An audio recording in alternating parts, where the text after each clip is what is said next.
Well, imagine you have kissed a frog and he grants you one wish. One wish to cure one of the ails of mankind. Which one would you choose? Hunger? Illness? War?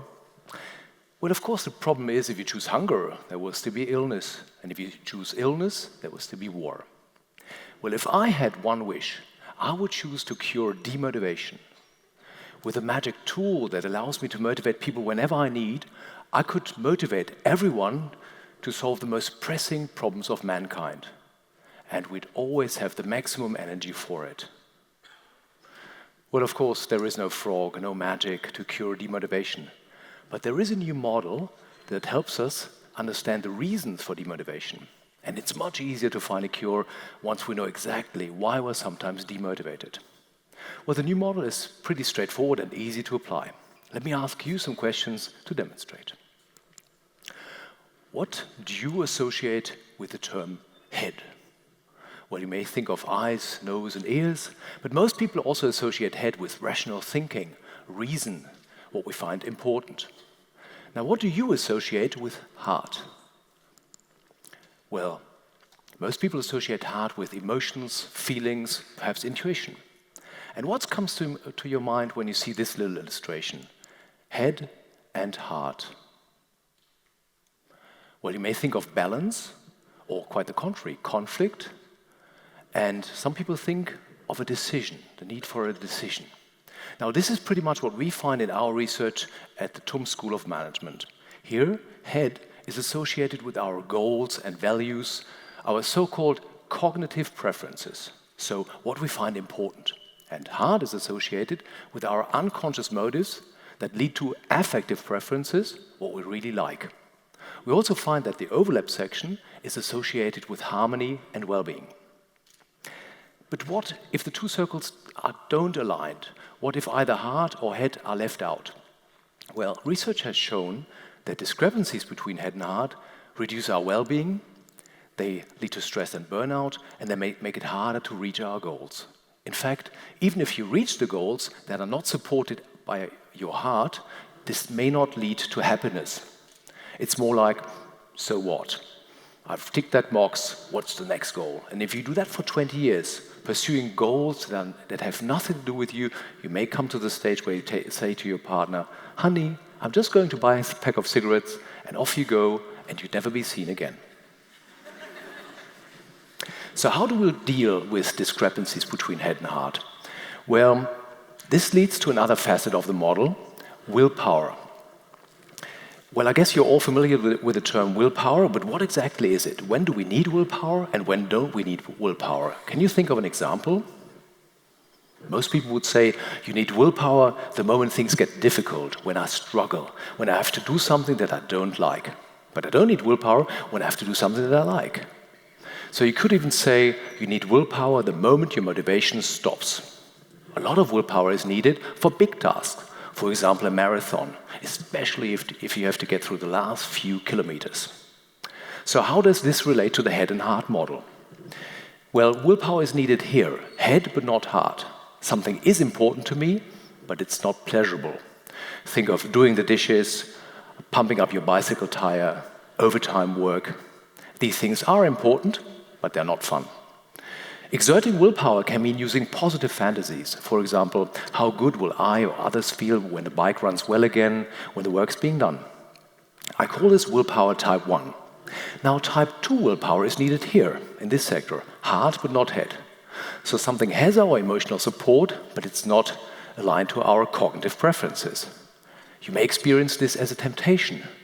For example, spending excessive time on the internet, smoking cigarettes, cheating on your partner. Willpower is needed here, for example, by using negative fantasies. What if I don't get the work done on time because I wasted it on the internet? What if my partner found out about the infidelity? No willpower is needed here in the overlap sector because there is no internal conflict.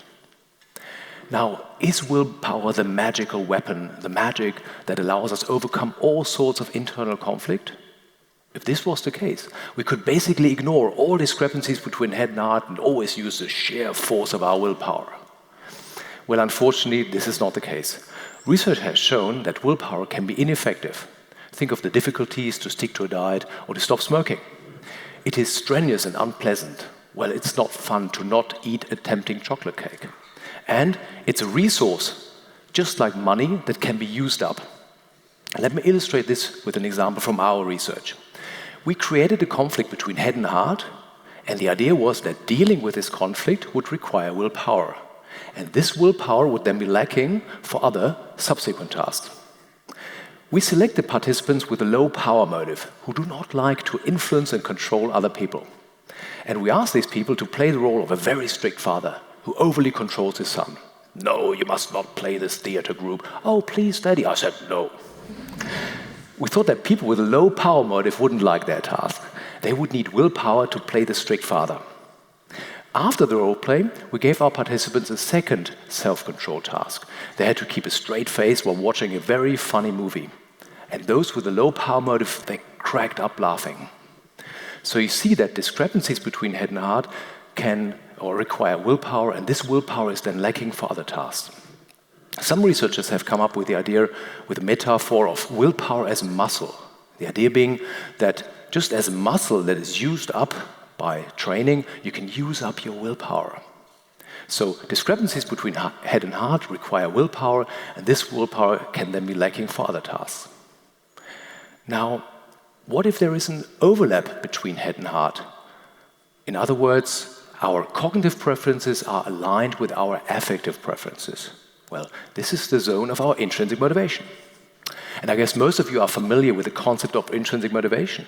We are intrinsically motivated when we do something for the sake of doing it, because we like it. Well, here in this sector is our extrinsic motivation. Something is important to us. Perhaps we expect a big reward, but it's not pleasurable, it's not supported by our emotions.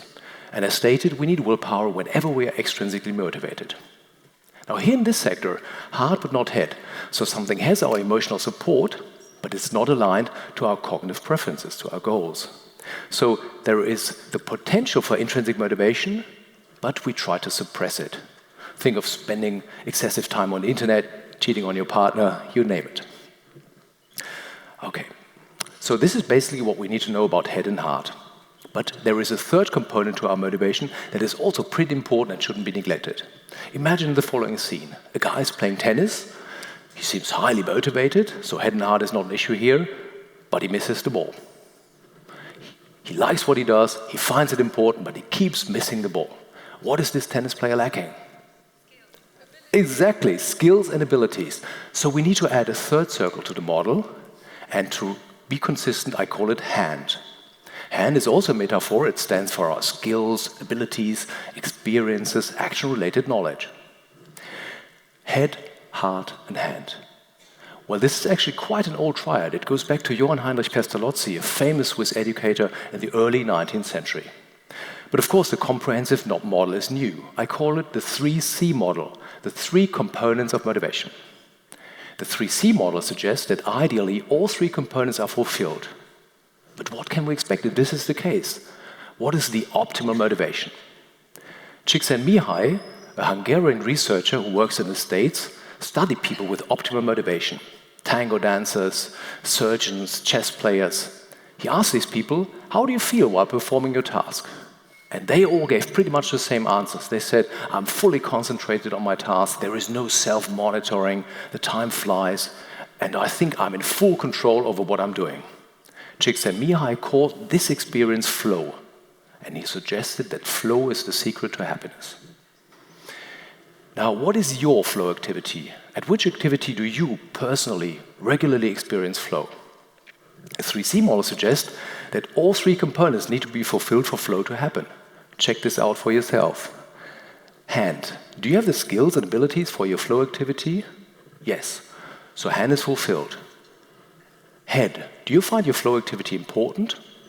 I guess so. So head is also fulfilled. And I'm pretty sure that your heart is also in it. In fact, research has shown that it is critical for flow that our heart is in it. So what can we do in practice to more often achieve flow and intrinsic motivation? To make sure that whatever we do has the emotional support needed? Well, I would like to illustrate this with an example. Perhaps you have a project in mind that you intend to realize.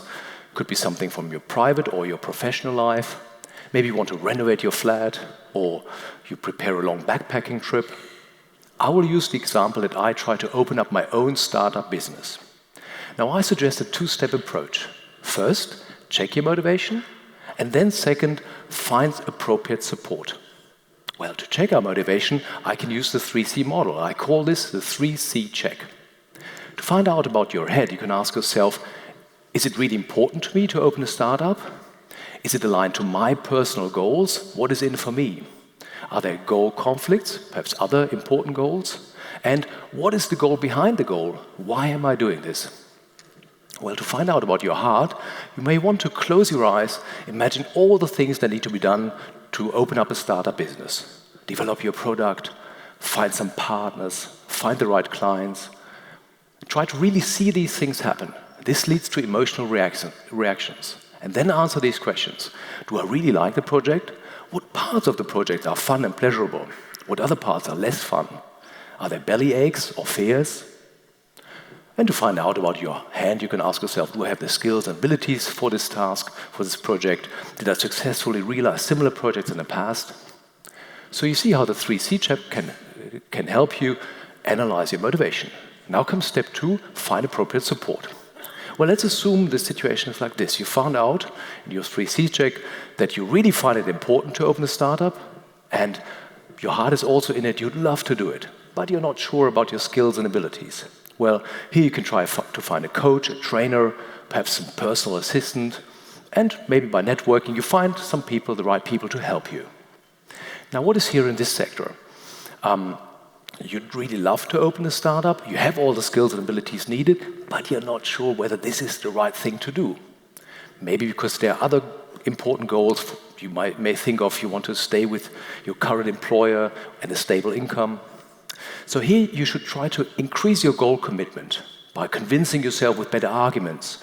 Maybe find new incentives, perhaps a new tax advisor. And you could try to resolve goal conflicts by reprioritizing goals.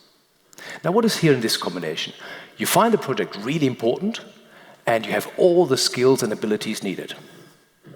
Well, most people wouldn't hesitate any longer. They would just go for it. Imagine in the company, your boss, he would be really happy if he found out that you find the project really important, and you have all the skills needed. We tend to ignore the heart.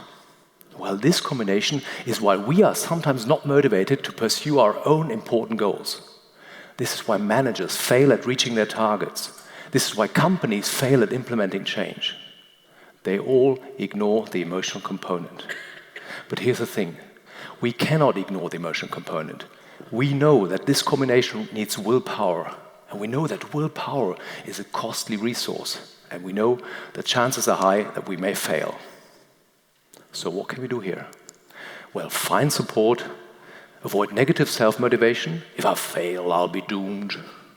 Find new motivators. If you are a social person, try to find some friends and open the startup together. And you may want to try to develop a compelling vision, your personal vision. Why are you doing it? Are you just opening the startup for the money? Create a bigger picture. A real vision has the potential to engage your heart. Well, and here, the optimal motivation, all three components are fulfilled. Here you can really trust your self-management. In a company, I'd say you can now delegate the project to your coworker, but you may want to make regular checkups because the boundary conditions may change. So this is how the 3C check can help you enhance your motivation and make it more likely to succeed. I strongly recommend using a 3C check as part of your daily routines. In fact, it even works with children. Well, I have a few more minutes left, and I would like to use them to address another important issue that is related to our motivation. Let's assume you have the choice between doing something that you really like and something else that you really dislike. What would you choose? Well, of course, this is a no-brainer. In fact, it is a classic motivational principle that people approach pleasure and avoid pain. This seems to be true for all animals, even amoeba. We call this the hedonic principle. Well, then, of course, our reality is much more complex. Sometimes we do choose goals that we don't like. We go to the dentist, even if we know it may hurt. We prepare for a stressful exam instead of just watching TV. So why is this? Well, this is a philosophical question. What leads to a better life? Always trying to maximize pleasure, or foregoing pleasure and striving for something higher? Why should Paulus become a Saulus? Let's get back to the head and heart model. Heart stands for our current needs, and fulfillment of our current needs leads to pleasure and instant gratification. But then there is also the head, what we find important. But head also stands for our cognitive capacity to anticipate future needs. So the student may think, which study programs do I need to complete before I find a job? The employee may think, how much money do I need to save before I retire? So we have the capacity to anticipate our future needs. And we can also suppress our current needs because of higher anticipated needs. This is why we go to the dentist even if we know it may hurt. Now, this is an amazing skill of ours, a skill that needs to be used wisely. But how exactly? Well, let me give you my message in a nutshell. Develop your personal vision, a positive, motivating picture of your future. Use this vision to find the really important goals in your life. Apply the 3C check to shape these goals so they have a maximum of emotional support. And then pursue these goals with some minimal help from your willpower. It is not so difficult to achieve success in some way, but this is the key for a success that also makes you happy. Disclaimer: I have a great dentist, and it never hurts, and my partner knows everything.